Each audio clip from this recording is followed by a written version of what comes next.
Hello, good afternoon. It's me, Genmark, and welcome to the new segment, Genmark Understands You. And it is the second video and second episode of this program. So, I have my new notebook for the new segment.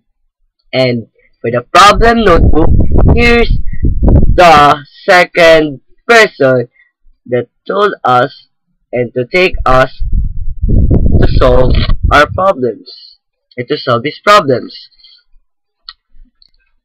Ngayon, tingnan natin kung kanina naman. Wow, lalaki naman siya. So, ito ngayon yung ating second person. Ito ay si Marco. Kung nakikinig ka, Marco, at kung nanonood ka, sana mapakinggan mo tong storya mo at pakinggan mo rin yung sasabihin ko sa'yo. Dear Mr. Guy, ako po si Marco, 14 years old, at ako po ay nagkaka-crush sa isa ko pong classmate. Hindi ko na rin po siya papangalaran kasi po, alam niyo naman pong nahihiya po ako na sabihin ito. Pero, sabihin ko po na crush ko po siya kahit nasa school age po kami. Ganun po yung pag-crush ko sa kanya ng sobra-sobra. Hindi naman po pagmamahal yung naramdaman ko sa kanya. Paghanga lang sa lahat ng bagay. Dahil napakaganda niya, napakasipag niya, at napakatalino niya. Isa po siyang top student. At ako po rin ay isang top student sa aming classroom. Inaasar pa nga po ako ng mga classmates niya na sana daw magka-classmate daw kami next year. Halos magka-press ka kami ng average Sa nalalapit na enrollment, sana nga magka-classmate kami. Ang tanong ko lang, Mr. Guy, paano po ba sasabihin sa kanya ang paghanga ko sa kanya? Baka kasi ma-turn off siya at layuan niya ako. At ito po ang aking sadya. Maraming salamat po, Marco. Wow! Sobrang exciting itong video presentation na ito para sa'yo, Marco. And this notebook will provide you to a certain path of your life. At masasabi ko lang sa'yo, Marco, tama ang decision mo. Mag-decision ka ng tama para at least magkaroon ka ng self-confidence sa sarili mo. Magmahal ka. Nagmamahal ka nga So, wag mo itong didibdibin. Wag mo itong sasarilihin.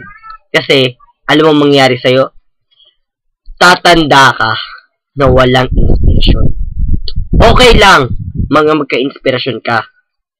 Pero, hanggat bata pa kayo, huwag mo na kayong papasok sa age ng pag-boyfriend at pag-girlfriend dahil kayo ay bata pa.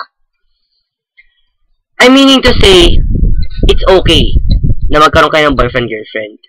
Pero, kung sense na pisasabihin kayo ng magulang nyo, na mga nakakatanda sa inyo, na mag-aral mo na kayo mabuti, so mag-aral mo na kayo mabuti para at least magkaroon kayo ng inspiration.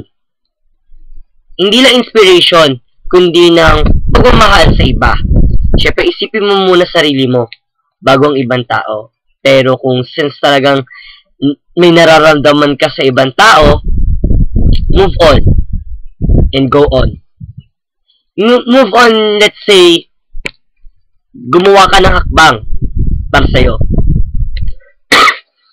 And let's say, gano'n na nga, magpakatotoo ka lang. Sabihin mo, alam mo, hindi lang siya sabihin mong crush. Dapat sabihin mo, alam mo, may paghanga ako sa'yo. Dahil, alam mo maganda ka, matalino ka, at magugustuhan niya yon kasi yun yung nakikita mo sa kanya. Hindi yung sasabihin mong ganito, ay, crush kita kasi alam mo, magiging tayo, hindi. Basta ang sabi ko lang sa'yo, dapat magpakatotoo ka. Be on yourself.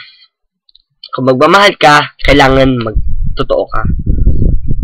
Para hindi ka lang niya bahaging inspirasyon niya, kundi maging isa ka rin niyang tunay na kaibigan. Hindi ng pagmamahal, kundi bilang isang tapat na kaibigan. So, ngayon, natapos na natin ng ating second episode ng Jen Marks Understand You. So, once again, ako nga pala si Jen Mark Roque na nagsasabing magtiwala ka lang kasi nandito kami. Kapag nandito kami aalala sa inyo. Kaya, maraming salamat sa iyong pagtutok. Hanggang sa muli, paalam!